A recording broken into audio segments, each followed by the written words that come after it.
The world runs on the sacrifices of Filipinos. They are the silent engine that powers homes, hospitals, ships, and entire economies in almost every country you visit. You will find a Filipino working quietly behind the scenes, making life easier for others. Yet their impact is so massive that if Filipinos suddenly disappeared, many nations would collapse. Today, we reveal the shocking truth about the countries that depend on Filipinos more than anyone realizes, and the stories will leave you stunned. The first country is Saudi Arabia, with over 1 million Filipinos working there in hospitals, schools, and households.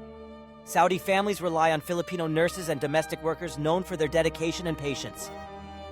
Without them, healthcare would face shortages and countless homes would struggle to function. The second country is the United States, where more than 4 million Filipinos live and work. They are the second largest Asian immigrant group, and they dominate the nursing sector. In fact, 1 out of every 4 foreign nurses in America is Filipino, from New York to California. Hospitals could not run without them, and their sacrifices during the pandemic proved just how critical they are. The third country is the United Arab Emirates, where Filipinos work in malls, hotels, airlines, and construction. They are the smiling faces serving customers at shops, the attendants keeping Emirates Airlines flying, and the workers helping build Dubai's futuristic skyline. The fourth country is Kuwait, another nation where Filipinos form a vital part of the population. Thousands work as caregivers and household staff. The entire system of care in Kuwait depends heavily on Filipinos. And when political disputes caused temporary bans, Kuwait struggled badly to find replacements, proving just how essential they are. The fifth country is Qatar, known for its rapid development. Filipinos are everywhere in Doha, working in hotels, restaurants, construction, and especially in healthcare. When Qatar prepared for the World Cup, it was Filipinos who filled the roles of organizers, cleaners, and staff, keeping the massive event running smoothly. The sixth country is Hong Kong, where Filipinos are the most trusted domestic helpers. Nearly 2,000 Filipinos work in Hong Kong, running households, raising children, and supporting elderly care. Hong Kong families openly admit that without them, their daily lives would collapse. The seventh country is Singapore, another wealthy city-state where Filipinos dominate in domestic work and healthcare. Singaporean households specifically request Filipinos because of their professionalism, communication skills, and reliability. Even the elderly population depends on Filipino caregivers to survive. The eighth country is Japan, where Filipinos are part of factories, entertainment, and healthcare. Many elderly Japanese rely on Filipino caregivers as the population rapidly ages. Japan has quietly turned to the Philippines to provide the labor they cannot find at home. The ninth country is Canada, one of the top destinations for Filipinos. Canada's healthcare system is filled with Filipino nurses and caregivers, while many others work in service and technical fields. Filipino communities have become the backbone of entire Canadian cities, and without them, hospitals and elderly care homes would collapse. The 10th country is the United Kingdom, where Filipinos are the largest group of foreign nurses. The NHS depends so heavily on Filipino workers that many hospitals actively recruit from the Philippines, and without them, patient care in the UK would be in crisis. The 11th country is Italy, where Filipinos have long worked as domestic helpers, caregivers, and church staff. Thousands of elderly Italians rely on Filipinos every day, and the bond between Italian families and their Filipino caregivers has become one of trust and loyalty. The 12th country is Spain, with deep historical ties. Filipinos today work across Spain in domestic service and healthcare. Many Spanish families openly say they prefer Filipinos for their loyalty and dedication, making them irreplaceable in their society. The 13th country is Australia, where Filipinos have become essential in education, construction, and especially healthcare, with a growing Filipino community across major cities. Australia's system benefits enormously from their contribution. The 14th country is Taiwan, where Filipino factory workers keep production lines moving, and caregivers support Taiwan's elderly population. Factories admit that without Filipinos, productivity would fall dramatically, and households would be left scrambling. The 15th country is South Korea, where Filipinos work in shipbuilding, manufacturing, and entertainment industries. Their skill and dedication have made them a critical part of Korea's workforce, and many families also depend on them as caregivers. The 16th country is Israel, where Filipinos are known for their compassion as caregivers to the elderly and disabled. Thousands of Israeli families depend daily on Filipino workers, who have become almost part of their households. The 17th country is Malaysia, where where Filipinos work in domestic roles, restaurants and plantations.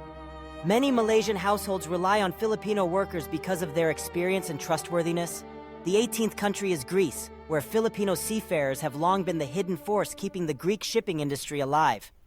Without them, cargo ships and oil tankers would struggle to operate. The 19th country is Cyprus, another small country with a surprisingly large number of Filipinos working in homes and hospitals. Cypriot families openly admit that without Filipino workers, they could not manage daily life. The 20th country is New Zealand, where Filipinos are filling labor gaps in healthcare, agriculture, and construction. The government has openly welcomed them because their skills and work ethic are unmatched. The 21st country is Germany, where Filipino nurses are increasingly recruited to fill the country's massive shortage in healthcare. Hospitals and elderly homes in Germany are depending on Filipinos more. Every year, the 22nd country is Norway, where Filipino seafarers and nurses have quietly kept industries alive. The shipping industry in particular admits that without Filipino crews, their operations would collapse. The 23rd country is Switzerland, where wealthy families and hospitals rely heavily on Filipinos as caregivers and nurses. The level of trust placed on Filipinos in Swiss society is unmatched. The 24th country is Macau, another Asian hub, where Filipinos dominate service and hospitality from casinos to hotels. Filipinos are everywhere, keeping the tourism economy alive. The 25th country is Brunei, a small but oil-rich country where Filipinos are essential in teaching healthcare and domestic roles. Brunei's small population cannot survive without foreign workers, and Filipinos are the most trusted among them. The 26th country is Oman, another Middle Eastern nation where Filipinos are critical in healthcare, education, and domestic service. Omani families and hospitals openly rely on them for survival. The 27th country is Bahrain, where Filipinos are part of schools, hospitals, and homes. Even the airline industry employs many Filipinos who are seen as reliable and skilled.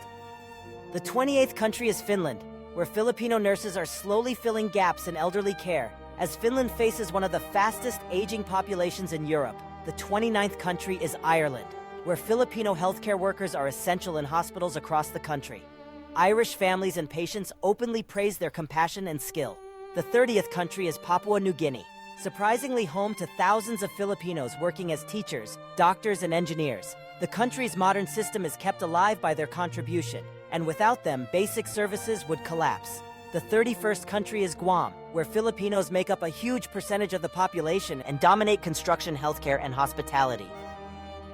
Guam is practically run by Filipinos, and their culture is deeply embedded in the island. The 32nd country is Saipan, another Pacific island where Filipinos form a majority of the labor force. The economy depends almost entirely on their work. The 33rd country is Palau, where Filipinos are the majority of foreign workers, handling everything from education to construction. This tiny country cannot function without them.